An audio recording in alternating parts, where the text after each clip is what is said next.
علی عبادہ الذین اصطفیٰ فاعوذ باللہ من شرور انفسنا ومن سیئات اعمالنا من یہد اللہ فلا مضل لہ ومن یضلل فلا ہادی لہ واشہد ان لا الہ الا اللہ وحدہ لا شریک لہ واشہد ان محمدا عبدہ ورسولہ اما بعد فإن خیر الحدیث کتاب اللہ وخیر الہدی ہدی محمد صلی اللہ علیہ وسلم وشر الامور محدثاتها وكل محدثة بدعة وكل بدعة ضلالة وكل ضلالة في النار اعوذ باللہ السمیع العلیم من الشیطان الرجیم من حمزہ ونفخہ ونفثہ بسم اللہ الرحمن الرحیم اللہم صلی علی محمد وعلی آل محمد کما صلیت علی ابراہیم وعلی آل ابراہیم انک حمید مجید اللہم بارک علی محمد وعلی آل محمد کما بارکت علی ابراہیم وعلی آل ابراہیم انک حمید مجید رب اشرح لی صدری ویسر لی امری واحلل عقدۃ من لسانی یفقہوا قولی رب زدنی علما ما کان محمد نبا احد من رجالکم ولکن رسول اللہ وخاتم النبیین۔ اللہ رب العزت کے فضل و کرم سے معرفت رسالت میں ہم اس موضوع کو پڑھ رہے تھے کہ انبیاء اکرام علیہم السلام کی تعلیمات کیا ہیں اور ہماری دنیاوی اور اخروی زندگی میں اس کی کیا اہمیت ہے، لوگوں کے لیے انبیاء اکرام علیہم السلام کی پیروی میں کیا فوائد ہیں۔ اس حوالے سے کچھ گزارشات پچھلے درس میں آپ کے سامنے رکھی تھیں۔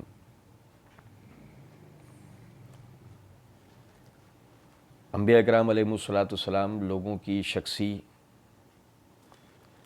اور معاشرتی، خانگی، معیشتی، سیاسی اور یعنی کہ دیگر وہ تمام شعبہ جات کہ جو انسانی ضروریات میں سے ہیں اور دینی واجبات میں سے ہیں، انبیاء اکرام علیہم السلام اس کو سکھانے کے لیے دنیا میں آئے۔ اللہ رب العزت نے ان پر وہ پیغامات اتارے کہ جن کے ذریعے سے ایک ایسا معاشرہ وجود میں آتا ہے کہ جو معاشرہ انسان کہلانے کے لائق ہوتا ہے، اس میں اور دیگر جانوروں میں فرق ہو جاتا ہے۔ ورنہ جس طرح ہم اکنامکس میں ابتدائی چیپٹرز کے اندر پڑھتے ہیں the human is the social animal, کہ انسان جو ہے وہ ایک معاشرتی حیوان ہے، تو یہ جو حیوانیت انسان کے اوپر چپکا دی گئی، اس حیوانیت سے اسے بچا کر حقیقی انسان اشرف المخلوق بنانے کے لیے انبیاء اکرام علیہم السلام جو ہے وہ ان اخلاقیات و آداب کو لے کر آئے کہ جن کا اللہ رب العزت نے ان کو تربیت دی تھی۔ انہی مثالوں میں سے ایک مثال ہے کہ سورہ یوسف کی آیت نمبر 23 کے اندر یہ ایک پورا پس منظر ہے کہ یوسف علیہ السلام وہ مصر کے وزیر جو ہے اس کے گھر میں اس کی غلام کی حیثیت سے جو ہے وہ زندگی بسر کر رہے تھے، اور ایسے میں اس کی جو بیوی ہے وہ اس پہ فریفتہ ہو گئی، اور یوسف علیہ السلام کو ان کے نفس سے پھسلانے کی کوشش کرتے ہوئے اس نے کمرے کے جو ابواب تھے، دروازے تھے، وہ بند کر دیے۔ وقالت حیت لک، اور اس نے کہا میری ضرورت کو پورا کرو۔ قال معاذ اللہ انہ ربی احسن مثوایا انہ لا یفلح الظالمون۔ یوسف علیہ السلام اس وقت ایک غلام کی حیثیت رکھتے تھے، اور ایک غلام انسانی غلام، حقیقی غلام، وہ غلامی کا تصور کہ جس میں انسان کو ایک چوپائی کی طرح رکھا جاتا ہے، اس میں اس کو اپنی ذاتی کوئی خواہش نہیں ہوتی ہے، وہ اپنی ذاتی خواہش سے کوئی بات نہیں کر سکتا ہے، مالک نے جو اس کو کرنے کے لیے کہا وہ کرے گا، چار و ناچار، وہ منع نہیں کر سکتا۔ آپ سمجھیں قانون یہ ہے کہ جس طرح ایک چوپائے گدھے گھوڑے کا مالک اس کو چابکوں سے مار سکتا ہے، کوئی اسے روکنے والا نہیں، اسے چاہے بھوکا پیاسا رکھ سکتا ہے، کوئی اسے ٹوکنے والا نہیں، بالکل اسی طریقے سے غلامی کے اس تصور میں غلام کو جان سے بھی مار دے تو قانون میں کوئی ایسی نہیں ہے بات کہ وہ اس کی کسی قسم کی کوئی پکڑ ہو سکتی ہے۔ ایسے غلامی کے تصور میں یوسف علیہ السلام کی جو مالکہ ہیں وہ ان سے ایک خواہش کا اظہار کرتی ہے، اور یوسف علیہ السلام وہ جواب کے اندر جو کہتے ہیں وہ بڑا غور طلب ہے۔ قال معاذ اللہ انہ ربی احسن مثوایا، میں اللہ کی پناہ مانگتا ہوں، وہ میرا مالک ہے، اس نے مجھے بڑا بہترین ٹھکانہ دیا ہے، انہ لا یفلح الظالمون، اور بے شک کہ وہ ظالموں کو کامیاب نہیں ہونے دیتا۔ یہاں آپ دیکھیں کہ اس کا نتیجہ وہ اچھی طرح جانتے ہیں کہ کیا ہوگا، انہیں قید کیا جا سکتا ہے، ان سے جو یہ تھوڑی سی مراعات ہیں کہ وہ ایک وزیر کے محل کے غلام ہیں، جو تھوڑی سی مراعات ہیں وہ چھینی جا سکتی ہیں، انہیں قتل بھی کیا جا سکتا ہے، لیکن زنا، اس کی زنا کی فساد اور گمراہی جو ہے، اس سے معاشرے میں جو بگاڑ ہوتا ہے، اس کی خرابی کتنی ہے، اس وجہ سے وہ یہ ساری سزائیں بھگتنے کے لیے تیار ہیں، لیکن اللہ رب العزت کے حکم سے پیچھے ہٹنے کو تیار نہیں ہے۔ میں اللہ کی پناہ مانگتا ہوں، انہ ربی احسن مثوایا، وہ میرا رب، اس نے مجھے بہترین ٹھکانہ دیا، مجھے کنویں سے نکال کے، غلاموں کے بازاروں سے نکال کے محلوں کے اندر اس نے مجھے پہنچایا ہے، صرف کس بات کے اوپر؟ میں اس کا فرما بردار رہوں، اور اگر میں اس طرح کچھ کروں، انہ لا یفلح الظالمون، اور ایسے ظالموں کو پھر وہ کامیاب نہیں ہونے دیتا۔ ہمارے لیے اس میں کتنی بڑی نصیحت ہے کہ چند منٹوں کے مزے کی خاطر اپنی شہوات کو ناجائز طریقے سے پورے کرنے کی خاطر معاشرے میں جس خرابی اور بگاڑ کو ہم جنم دیتے ہیں، آہستہ آہستہ وہ بگاڑ، وہ خرابی ہمارے اپنے گھروں تک پہنچ جاتی ہے۔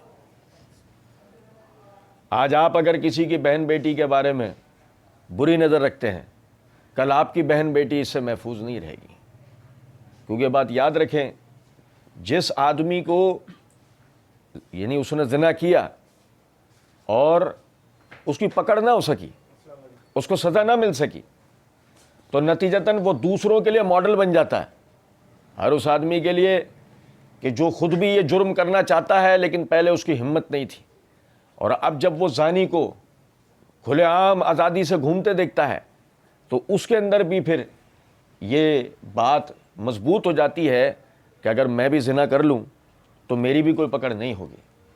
آپ دیکھیں بند کمرے کے دروازوں میں ان دونوں کو دیکھنے والا کون ہے، لیکن اس کے باوجود بھی یوسف علیہ السلام یہ کہتے ہیں معاذ اللہ انہ ربی، میں اللہ کے پناہ مانگتا ہوں، میرا رب ہے، وہ دیکھ رہا ہے مجھے، وہ دیکھ رہا ہے مجھے۔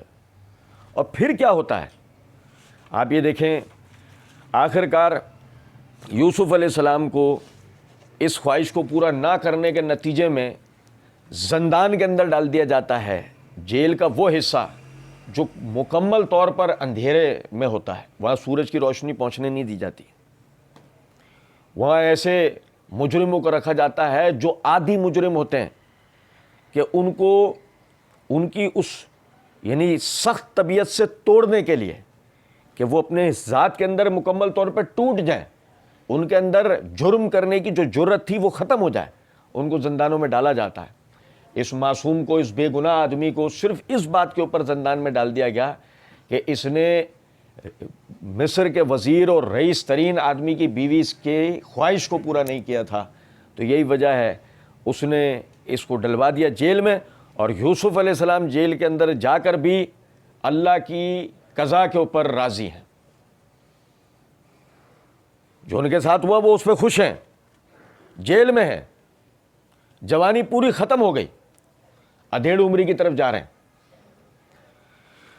نوجوانی کا طبقہ اس غلامی میں چلا گیا تھا، اور یعنی کہ بچپن اس غلامی میں چلا گیا تھا، نوجوانی اور جوانی جیل کے اندر کٹ گئی ہے۔ زنا نہیں کیا، زنا نہیں کیا، اشراف کے کہنے میں آ کر ایسا جرم یا گناہ نہیں کیا جو اللہ کو ناراض کرنے کا باعث ہے، جو معاشرتی خرابی کا باعث ہے۔ نتیجہ کیا نکلا؟ نتیجہ یہ نکلا وہ اللہ کے ہاں مشرف تھے، اب مشرف ہی ثابت ہوئے۔ نتیجتاً اللہ رب العزت نے ان کی آزادی کی سبیل اور ساتھ ہی ساتھ ملک مصر کے تخت پر پہنچانے کا ان کا انتظام ہو گیا۔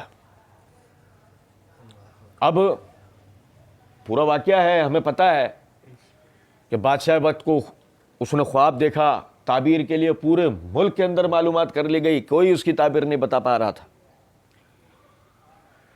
مورچھل جلنے والے نے کہا کہ قید کے اندر میرے ساتھ ایک بزرگ شخصیت تھے، ایک ایسی شخصیت تھے جو خوابوں کی تعبیر جوں کی تو بتایا کرتے تھے۔ بادشاہ نے فوراً اپنے ہرکاروں کو دوڑایا اور کہا جاؤ اور اس سے جا کر یہ خواب میرا بتا کے اس سے تعبیر پوچھو۔ وہ یوسف علیہ السلام کے پاس آئے، تعبیر معلوم کی۔ ہم نے سورہ یوسف میں بہت تفصیل سے ساری چیزیں پڑھی تھیں۔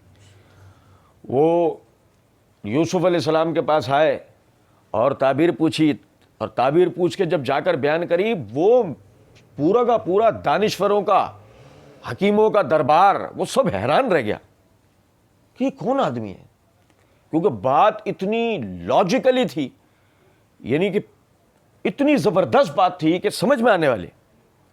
بادشاہ نے ان کو بلوایا، انہوں نے آنے سے انکار کر دیا۔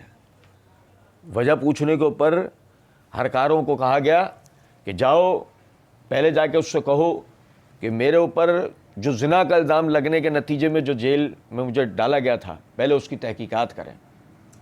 اگر میں اس پر باعزت بری ثابت ہوتا ہوں تو میں جیل سے باہر قدم نکالوں گا، ورنہ میں اپنی زندگی یہیں ختم کر دوں گا۔ دیکھیں ذرا معاشرتی توازن کو، مجرم کو معاشرے کا حصہ بننے نہ دیا جائے۔ آپ سمجھیں ذرا بات کو، یہ کتنی زبردست بات ہے۔ مجرم کو کھلے عام آزاد اور پرامن معاشرے میں گھومنے نہ دیا جائے کہ نتیجتاً جرائم پنپیں گے، پرورش پائیں گے، وہ اپنے ساتھ ساتھ دوسروں کو بھی مجرم بنائے گا۔ اور اسی طریقے سے اگر آپ ایک حقیقی عادل حکمران ہیں تو آپ کی حکمرانی کے اندر کوئی بے گناہ جیل کے اندر نہیں رہنے پائے، کہ وہ یہ کہتے ہیں کہ نہیں میرے اوپر زنا کا الزام ہے، میں ایسے کسی بادشاہ کے کہنے پر باہر نہیں آؤں گا، یہ تو میری سزا تھی ایک طرح سے۔ اگر وہ الزام تھا مجھ پر، میں بے گناہ اندر ہوں، تحقیقات کرو، میری بے گناہی ثابت ہو تو میں باعزت بری ہو کر آؤں گا۔ ایسے نہیں، میرے اوپر سے داغ دھلا ہونا چاہیے، میرے اوپر سے یہ داغ دھلا ہونا چاہیے۔ اور اسی سے ایک اور نقطہ کلیئر ہوتا ہے، انبیاء کرام علیہ الصلوۃ معصوم الخطا ہوتے ہیں، کہ اگر معاشرتی اعتبار سے بھی کوئی عیب ان کے اوپر لگ جائے تو ان کی دعوت کے لیے نقصان دہ ہے۔ یہی وجہ ہے کہ وہ یہ نکلنے سے پہلے یہ بات، کیونکہ انہیں باہر جا کر اللہ کے دین کی دعوت کا کام کرنا ہے۔ کل کو کوئی یہ نہ کہہ دے کہ تو کہاں سے ہمیں پاک دامنی اور تقوی کی باتیں کر رہا ہے، تو خود نعوذ باللہ زانی تھا۔ نہیں، پہلے تحقیقات کرو، پہلے میں باعزت بری اس سے ثابت ہوں گا، پھر اس زندان میں سے اپنا قدم باہر نکالوں گا۔ تحقیقات کی گئی، یوسف علیہ السلام بالکل شفاف پائے گئے، بالکل شریف پائے گئے، ان کے اوپر وہ سب الزام تھا، اور باقاعدہ مجرمان نے اپنی غلطی کو سرے دربار جو ہے وہ قبول کیا کہ ہاں ہم نے اس کو پھنسایا تھا, ہمیں اس کو جو ہے وہ جیل کے اندر ڈلوایا تھا. بلوایا گیا, بھائی آپ باعزت بری ہو گئے, مجرموں کو پکڑ لیا گیا ہے. اب لایا گیا دربار میں. اب باتیں تو بہت ہوئی ہوں گی کہ اللہ نے جس کو قرآن کی آیت بنا کے اتارا ہے, دیکھو اس میں بھی ہمارے لیے تعلیم ہے. یہ ہے انبیاء کرام علیہ الصلوۃ والسلام کی تعلیم. آپ دیکھیں, ان سے پوچھا گیا اللہ کے بندے تو یہ سب تو پہلے بھی کر سکتا تھا, تو نے پہلے اس کے لیے کچھ کیوں نہیں کیا, اور تو اگر چاہتا تو کیا بات تھی, تو اس کی خواہش پوری کر دیتا. کم سے کم تیرے جیسے لائق و فائق آدمی کو جیل کے اندر تو اپنی جوانی نہیں کاٹنی پڑتی. یار سمجھے ذرا بات, اتنی تو نے پریشانی اٹھائی صرف اتنی سی بات کے لیے کہ زنا نہیں کروں گا, اللہ کو ناراض نہیں کروں گا, اتنی تو نے پریشانی اٹھائی. وجہ وہ کہتے ہیں ذالک لیعلم انی لم اخنہ بالغیب وان اللہ لا یہدی کید الخائنین. کہ بات صرف اسی حد تک کی نہیں تھی. عزیز مصر میرا مالک تھا. عزیز مصر بھئی ایک طرح سے وہ ان کا مالک تھے نا, کہ ان کو خرید کے اور اپنے محل کے اندر لے کر آئے, اور محل کے تمام افراد سے یہ بات کہی گئی کہ دیکھو یہ جو لڑکا ہے اس میں بڑا خیر پاتا ہوں, میں اس کے اندر بڑا خیر کا پہلو دیکھتا ہوں, ہم اس کی تربیت کریں گے اور یہ لائق بن گیا, اسے اپنا بیٹا بنا لیں گے, کہ اس کی نرینہ کوئی اولاد نہیں تھی, ہم اسے اپنا بیٹا بنا لیں گے, اور کوئی ایسا نہیں ہوا تو اس کے غلام ہونے سے فائدہ اٹھائیں گے. آپ سمجھیں یوسف علیہ السلام کا وہ ایک طرح سے دنیاوی اعتبار سے مالک ہے, اور سمجھیں وہ اس کی بیوی تھی. اور کیا کہتے ہیں ذالک لیعلم انی لم اخنہ بالغیب, میں نے یہ ساری کی ساری تکلیفیں اٹھا لیں صرف اس لیے, میں نہیں چاہتا تھا کہ کل کو میرے مالک کو یہ بات پتہ لگے میں نے اس کے پیٹھ پیچھے خیانت کی ہے. او بھائی بات سمجھو ذرا, صرف یہی نہیں کہ اس کے دل میں اللہ کا ڈر ہے, اس کے دل میں جو ذمہ داری اس کو دی گئی تھی وہ ذمہ داری سے خیانت نہیں کرنا چاہتا تھا. وہ اپنے مالک کی جو امانت داری اس پہ سونپی گئی تھی, اس امانت داری میں وہ خیانت اللہ کا بندہ نہیں کرنا چاہتا تھا.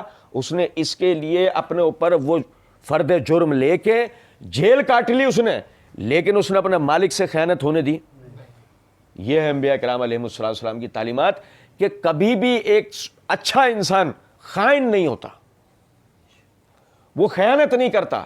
وہ خیانت چاہے بات چیت کے اندر ہو, وہ خیانت چاہے سودے کے اندر ہو, وہ خیانت چاہے یعنی معاہدوں کے اندر ہو, وہ خیانت چاہے کسی بھی معاملے میں کیوں نہ ہو, جب اس کو امانت دار بنایا جائے وہ کبھی بھی اس کے اندر خیانت نہیں ہونے دیتا.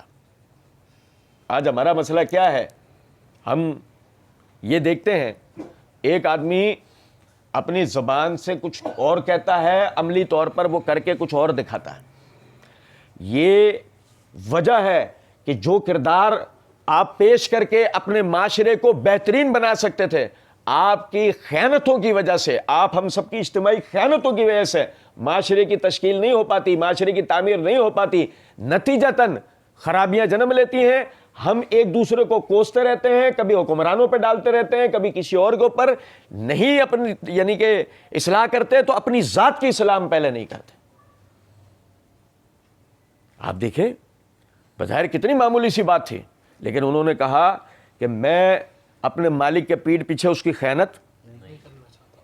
آپ جب ایک ذمہ داری آپ کو ملی ہوتی ہے, آج دفاتر کے اندر وہ ہمارے ملازمین جو حکومتی ملازمین ہیں, اگر وہ اپنے کام ایمانداری سے سر انجام دیتے, ہمارے ملک میں کرپشن پھلتی پھولتی, بدعنوانی پھلتی پھولتی.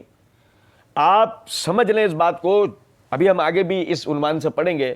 جس معاشرے کے اندر بدعنوانی ہو, کرپشن ہو, رشوت ستانی ہو, وہ معاشرہ سوال ہی نہیں پیدا ہو سکتا کہ وہ ترقی کر سکتا ہو, اور سوال ہی نہیں پیدا ہو سکتا اس میں طبقاتی تقسیم ختم ہو سکتی ہے. عام آدمی کو قتل کر دینا اتنا بڑا ظلم نہیں ہے جتنا بڑا عام آدمی کو رشوت دینے پر مجبور کرنا ہے. کیونکہ اس سے ایک نہیں کئی قسموں کی بے ایمانیاں اور خیانتیں جنم لیتی ہیں. آپ سمجھیں ذرا اس بات. اور کیا کہا یوسف علیہ السلام نے, وَأَنَّ اللَّهَ لَا يَهْدِي كَيْدَ الْخَائِنِينَ, اور اللہ رب العزت خیانت کرنے والوں کو کبھی بھی ہدایت نہیں دیتا. آپ ایک ایسے معاشرے کو جہاں آپ خیانت کو قانونی شکل دے دو, آپ رشوت کو قانونی حصہ بنا دو, اور آپ یہ کہو کہ جی معاشرہ ترقی کرے, سوال ہی نہیں پیدا ہو سکتا وہ معاشرہ ترقی کر سکتا ہو. یہ انبیاء کرام علیہ السلام کی تعلیمات. اور دیکھیں اسی طرح یہ سورہ دخان ہے, آیت نمبر 17 سے لے کے آیت نمبر 20 تک میں آپ بھائیوں کے سامنے پڑھوں گا. اللہ رب العزت نے فرمایا وَلَقَدْ فَتَّنَّا قَبْلَهُمْ قَوْمَ فِرْعَوْنَ وَجَاءَهُمْ رَسُولٌ كَرِيمٌ أَنْ أَدُّوا إِلَيَّ عِبَادَ اللَّهِ إِنِّي لَكُمْ رَسُولٌ أَمِينٌ. اللہ رب العزت نے بنی اسرائیل کا ذکر کیا, اور آپ کو یاد ہوگا ہم نے پچھلی مرتبہ بھی اس حوالے سے جو ہے وہ پڑھا تھا. دیکھیں مصر کے اوپر جو ہے وہ قبطیوں کا, قبطیوں کے حوالے سے ہم نے پڑھا تھا. مصر کے اوپر قدیم حکومت قبطیوں کی رہی ہے, اور جب ان لوگوں نے یعنی کہ ایک حکومت کو ظالمانہ انداز دیا اور حکومت کو جس طریقے سے سر انجام دینا چاہیے تھا اس طرح نہیں کیا, اور باقاعدہ عصبیت کو, حمیت کو فوقیت دی, اور اپنے سے کمتر قوموں کے اوپر مظالم ڈھانے شروع کرے, اللہ رب العزت نے ان میں یوسف علیہ السلام کو بادشاہ بنا کے بنی اسرائیل کے ہاتھ پہ پورے مصر کی حکومت دے دی, اور وہ سارے ظالمانہ رویے تبدیل کروائے. پھر بنی اسرائیل پٹری سے اترے اور انہوں نے وہی روش اختیار کی کہ جو روش قبطیوں نے اختیار کی ہوئی تھی. تو اب کی دفعہ میں قبطیوں نے انقلاب برپا کیا, اور سارے حکومتی سطح پر جو بنی اسرائیلی تھے ان میں سے بعض کو قتل کر دیا, بعض کو گرفتار کر لیا, اور حکومت کے اوپر قابض ہو گئے. اب جب حکومت کے اوپر قابض ہو گئے تو ان کی آزمائش شروع ہوئی بالکل اس طرح کہ جیسے صحیح بخاری کے اندر حدیث ہے, نبی صلی اللہ علیہ وسلم نے فرمایا تم میں سے ہر ایک کو کوئی نہ کوئی ذمہ داری دی گئی ہے, اور ہر ایک سے اس کی ذمہ داری کے بارے میں سوال ہوگا, یہاں تک کہ حکمران سے اس کی رعایا کے بارے میں سوال ہوگا, یہاں تک کہ حکمران سے اس کی رعایا کے بارے میں سوال ہوگا. اب حاکمیت بنی اسرائیل کے ہاتھ میں, قبطیوں کے ہاتھ میں ہے. فرعون بادشاہ ہے, اور بادشاہ بننے کے بعد اس نے بے دریغ بنی اسرائیلیوں کا قتل عام کرنا شروع کرا, اور وہی مظالم اس نے اختیار کیے کہ جو اس سے پہلے بنی اسرائیل نے, بلکہ اس سے ایک قدم آگے بڑھ گیا, صرف اس بات کے اوپر کہ اس کو خواب کے اندر یہ نظر آ گیا کہ ایک بنی اسرائیلی نوجوان اس کو قتل کر رہا ہے. بس اس کے بعد اس نے ہر پیدا ہونے والے بنی اسرائیلی بچے کو ذبح کرنے کا حکم دے دیا, جیسے کہ سورہ بقرہ ہمیں توجہ دلاتی ہے. اللہ رب العزت نے اس کو ایک جملے کے اندر بیان کیا, فرمایا وَلَقَدْ فَتَّنَّا قَبْلَهُمْ قَوْمَ فِرْعَوْنَ, اور ہم نے پہلے فرعون کی قوم کو بھی آزمایا تھا. ہم نے پہلے فرعون کی قوم کو بھی کیا آزمائش تھی, وہ یہی آزمائش تھی کہ ایک وقت انہوں نے ظلم و جبر کو برداشت کرنے کے بعد جب ان کے پاس حکومت آئی تو اب ان کو ایک عادلانہ نظام لے کر آنا چاہیے تھا کہ دوبارہ کبھی بھی ظلم پنپنے نہ پائے.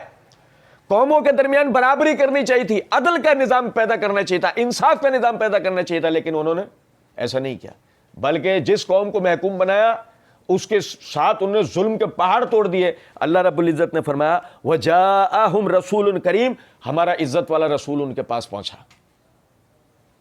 موسیٰ علیہ السلام. اَنْ أَدُّوا إِلَيَّ عِبَادَ اللَّهِ إِنِّي لَكُمْ رَسُولٌ أَمِينٌ,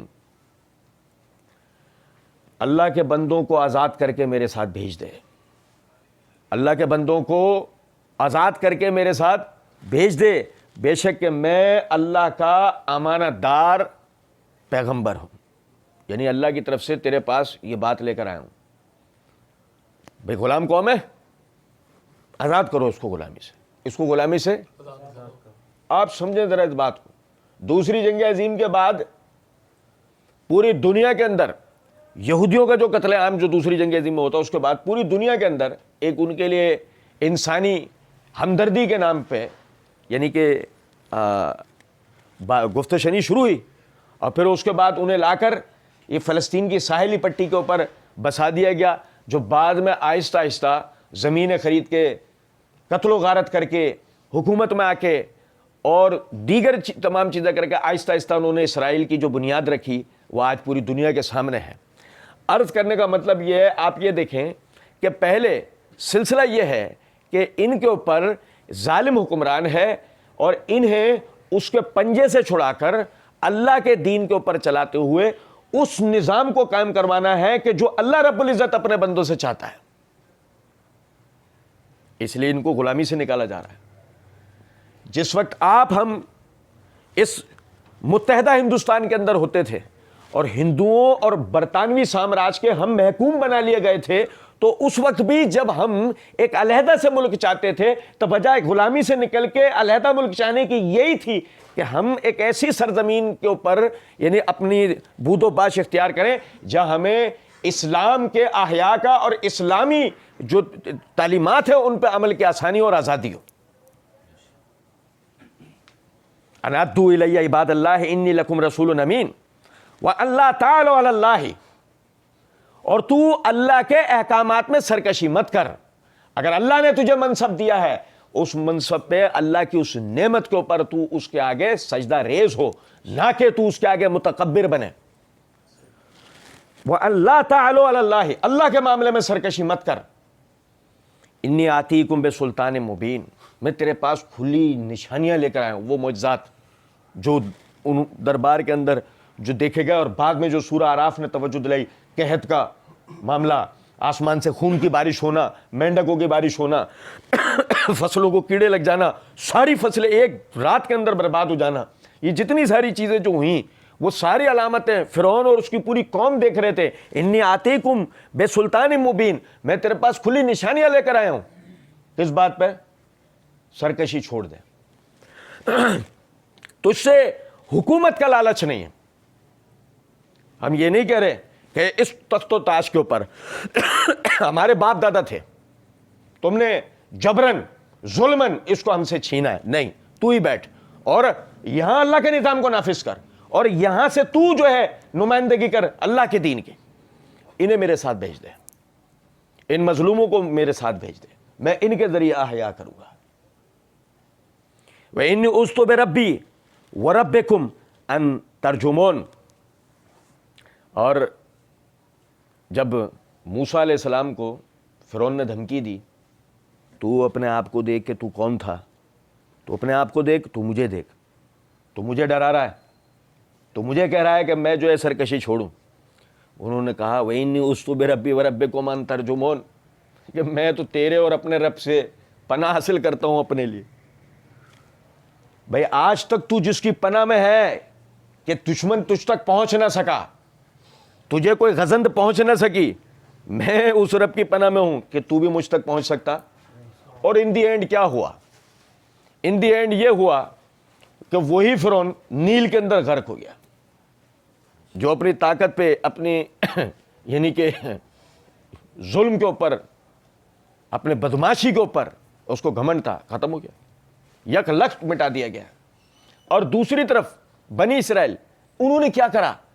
کیا وہ اللہ کے نظام کو نافذ کرنے میں کامیاب ہوئے؟ اور اگر جو ہوئے تو کس درجے میں جا کر وہ کامیاب ہو سکے؟ اور آخر وہ نتیجہ کیا نکال کے لے کے آئے؟ کچھ بھی نہیں. ہمیں اس بات کو سمجھنا چاہیے، یہ رسولوں کی تعلیمات ہیں، اور ان رسولوں کی تعلیمات کے ہی نتیجے کے اندر معاشرے میں وہ توازن پیدا ہوتا ہے کہ جس توازن کے نتیجے میں قومیں اور یعنی قوموں میں عدل و انصاف آتا ہے اور طبقاتی تقسیم ختم ہوتی ہے.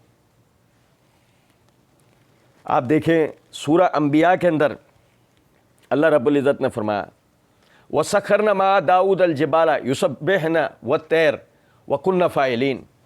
ہم نے مسخر کیا داؤد کے ساتھ پہاڑوں کو، وہ اس کے ساتھ تسبیح کرتے تھے ہماری، اور پرندوں کو وَكُنَّا فَاعِلِينَ، اور ہم ہی کرنے والے تھے. یہ ہم ہی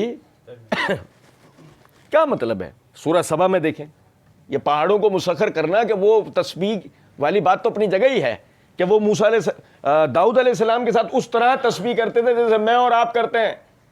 سبحان ربی العظیم، سبحان اللہ وبحمدہ، سبحان اللہ، وہ اپنی جگہ ایک بات ہے، مگر اس سے بڑھ کر ایک بات ہے جس کی طرف قرآن نے توجہ دلائی ہے. وَعَلَنَّا لَهُ الْحَدِيدَ أَنْ اعْمَلْ سَابِغَاتٍ وَقَدِّرْ فِي السَّرْدِ. ہم نے اس کو سکھایا کس طرح لوہے کو اس کے لیے نرم کر کے کہ وہ کس طریقے سے آلات حرب تیار کرے. سمجھے ہیں کچھ بات کو؟ پتھروں کے اوزار بنا کر لڑنے والے انسان کو سب سے پہلے ایک رسول نے یہ جدت دی، ہتھیاروں کو دھاتوں کی شکل، یعنی دھاتوں والے ہتھیار تیار کرنا، جس کا ٹوٹنا اتنا آسان ہوتا، جس کا گھس جانا اتنا آسان ہوتا، جس کا خراب ہو جانا اتنا آسان ہوتا. سنیں ذرا بات، یہ گرم نہیں ہوتے، ان کی گولیاں ختم نہیں ہوتی ہیں. اور یار بات نہیں سمجھے، یہ بیکار، ان کی وہ والی صفائیاں نہیں ہوتی ہیں، صرف دھار لگتی ہے. یہ ہتھیار بنانا کس نے سکھائے؟ رسولوں نے. اور رسولوں کو کس نے سکھایا کہ یہ بنیں گے کیسے؟ یہ پہاڑوں کو مسخر کرنے کا مطلب کانیں کہاں ہوتی ہیں؟ انہیں پہاڑوں میں تو ہوتی ہیں. کچھ بات آپ سمجھ رہے ہیں یا نہیں؟ وہ داؤد علیہ السلام کو اللہ رب العزت نے سکھایا. داؤد علیہ السلام نے آلات حرب تیار کیے، اور آلات حرب تیار کرنے کے بعد پوری دنیا میں جہاد کو سربلند کیا.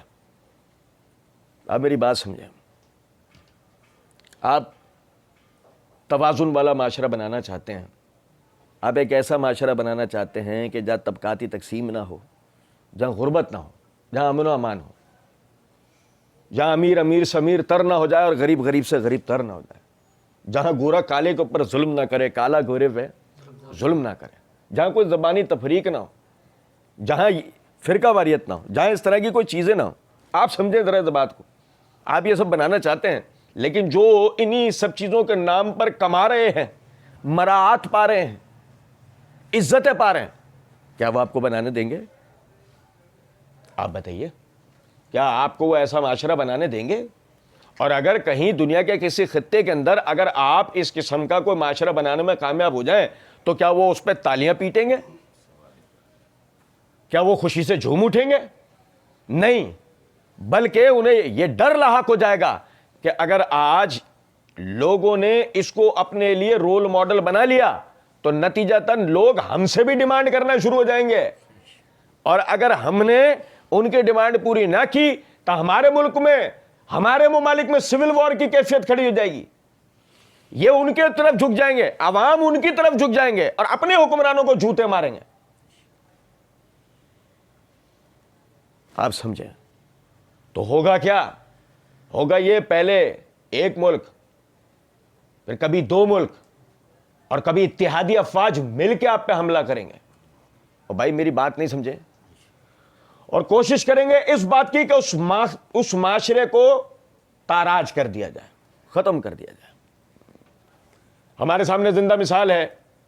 کیا ہجرتوں کے بعد معیشتی اعتبار سے مسلمان پیروں پہ کھڑے ہونے کے لائق بھی تھے؟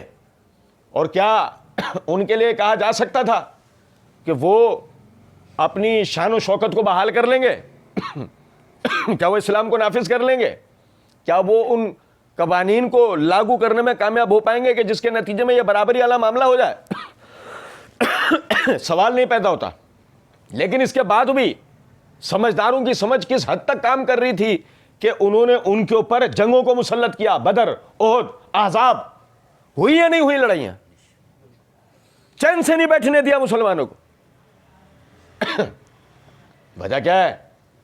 کہ یہ تو نظر آ رہا ہے نا کہ یہودی مسلمان نہیں ہو رہے لیکن اسلامی قوانین کو قبول کر رہے ہیں.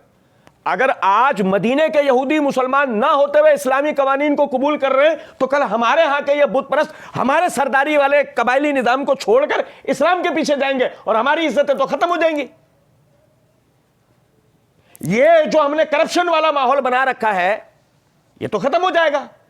یہ جو سود کو ہم نے پروان چڑھا رکھا ہے، یہ جو 7 قسموں کے زنا کا بازار گرم کر رکھا ہے، یہ تو سب ختم ہو جائے گا.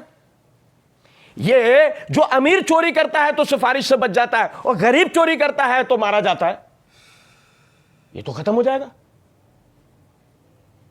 کچھ سمجھ رہے ہیں بات کو یا نہیں؟ ان کے اوپر جنگوں کو مسلط کیا گیا کہ کسی طرح ان کو ختم کرو. ان کو وہاں بھی زندہ رہنے دو، ان کو معاشرہ نہیں بنانے دو. کیونکہ اگر انہوں نے معاشرہ بنا لیا یہ تو چھوڑو اس بات کو دوسری کہ کوئی ہمارا ان کا کوئی معیشتی مقابلہ ہوگا، کوئی ہم